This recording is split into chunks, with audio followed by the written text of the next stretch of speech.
हाँ, तो दोस्तों हाँ, नमस्कार। Good evening. दिन के लगभग 3 बजने को हैं और मैं अभी तक यहाँ एलोरा केव्स में ही भ्रमण कर रहा हूँ। तो दोस्तों मैं अभी जिस एक हालनुमा एक गुफ़ा में हूँ, तो ये गुफ़ा जो है वो पूरी की पूरी जो है वो सनातन धर्म को समर्पित गुफ़ा है। आप देख सकते हैं यहाँ पर शंकर भोले बाबा जी का रूप, और यहाँ पर एक किसी दृश्य का चित्रण है, और यहाँ भी बाबा जी बैठे हैं। सामने अंधेरा है इसलिए, और यहाँ भी यहाँ भगवान विष्णु जी हैं। और यहाँ दिखाते हैं आपको, ये पूरे का पूरा शिव परिवार है। तो बहुत सारी आकृतियाँ हैं और ये पूरे का पूरा शिव परिवार यहाँ पर शिव जी भोले बाबा हैं, और साथ की जो मूर्तियाँ हैं थोड़ा अब, और यहाँ भी ये गणेश जी हैं। सामने अंधेरा है तो अब मूर्ति जो है वो दिखती नहीं है। और यहाँ पर सामने वो रहा शिवलिंग है। तो पूरी तरह से ये महादेव को और भगवान विष्णु को समर्पित ये गुफा है। और अब पूरा इसको दिखाना हो और पूरा इसका अध्ययन करना हो तो वक्त चाहिए।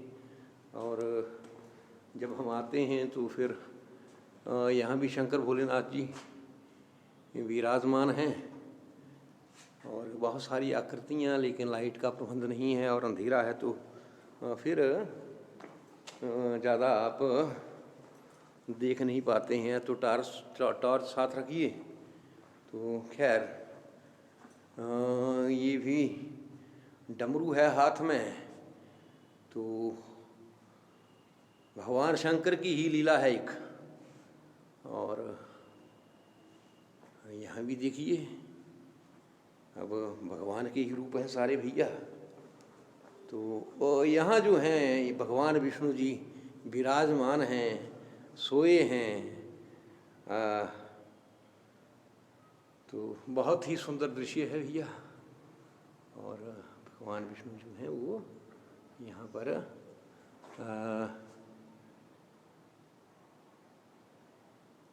सो रहे हैं। ये देखिए, सो रहे हैं, विश्राम कर रहे हैं। और यहाँ भी भगवान का एक और रूप, अंधेरा होने से जो है वो थोड़ा स्पष्ट नहीं है, वीडियो स्पष्ट नहीं आएगा। और ये देखिए, ये जो शिवलिंग के स्थान की जगह जहाँ पानी वगैरह चढ़ाया जाता है वैसा ही स्थान है एक। और ये उसका शिवलिंग का जो पानी निकलता है, पर यहाँ पर शिवलिंग नहीं है। तो शिवलिंग नहीं होने का अर्थ है कि किसी ने इनको हटाया होगा। यहाँ भी देखिए, ये आप पहचान सकते हैं हमारे कौन से भगवान हैं। तो और यहाँ भी भगवान का एक और विराट रूप। लेकिन दुख की बात ये है कि ये जो अपना जितना स्क्रिप्चर है उससे तोड़ फोड़ की गई है, और ये कोई व्याघ्र रूप रखता है भैया भगवान जी का। तो ये जो हिस्से हैं ये शायद तोड़े गए हैं। तो अब तोड़ने वाला कौन ऐसा शैतान रहा होगा, अब ये भी शोध का विषय है। कोई तो रहा होगा जिसने इस निर्माण का विध्वंस किया होगा। भारतीय जो संस्कृति है उसको तार तार करने के लिए कुछ उसको नष्ट करने का प्रयास किया होगा किसी पापी ने। और ये देखिए, ये हैं हमारे नंदी जी, और नंदी जी जो हैं उनको भी रॉ कट करके बनाया गया है। नंदी जी ये,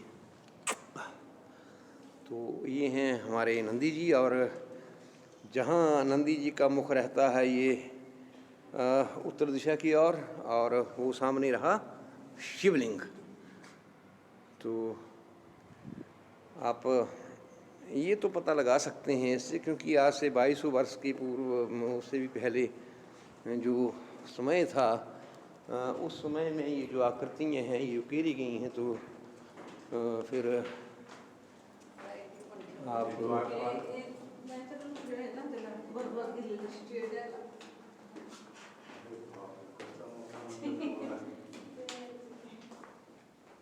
ये सारा है भारतीय जो संस्कृति है हमारी ना, उसकी विष्णु और शिव जी का है सारा ये।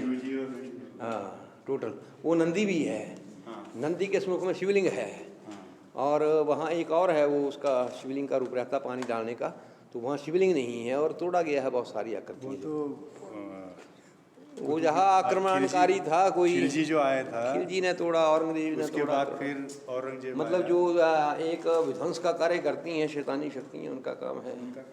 पर बहुत प्राचीन है, आज से लगभग 2200 वर्ष भी पूर्व, 2200 साल पहले तो ये बन के तैयार हो गई थी।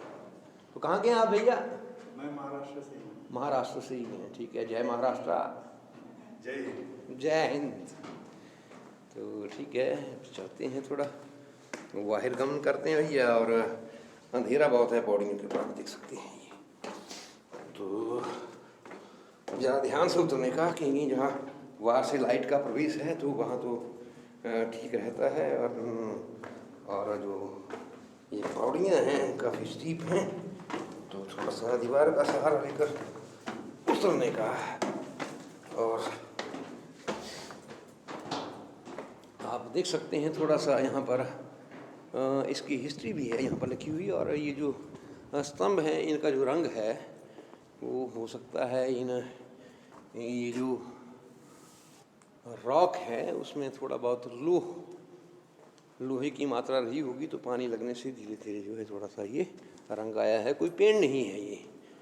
और ये है सारी गुफा क्रमांक नंबर 15 K15।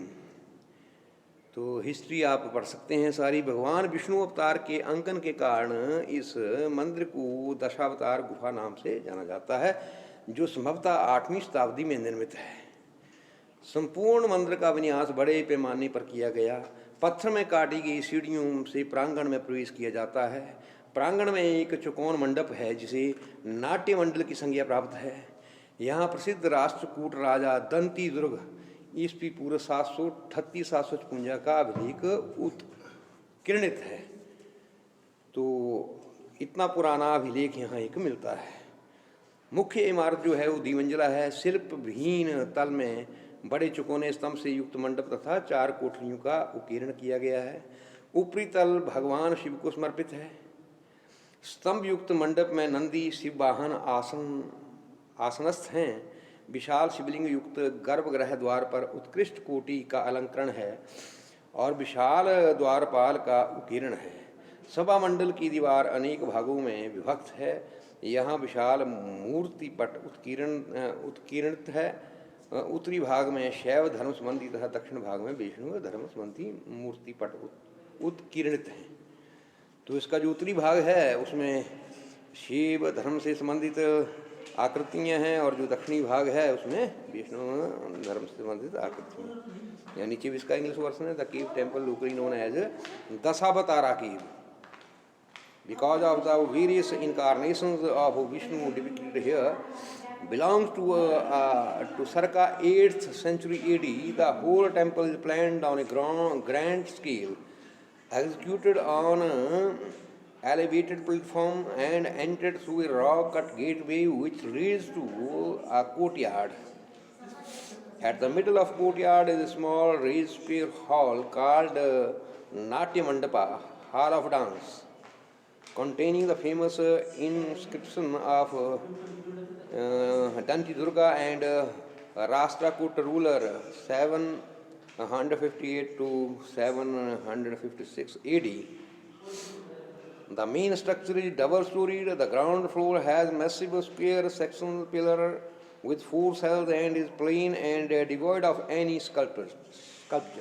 जो नीचे के स्तंभ हैं इनके ऊपर कोई भी स्कल्पचर नहीं है, कोई भी मूर्ति का जो किरण है नहीं है।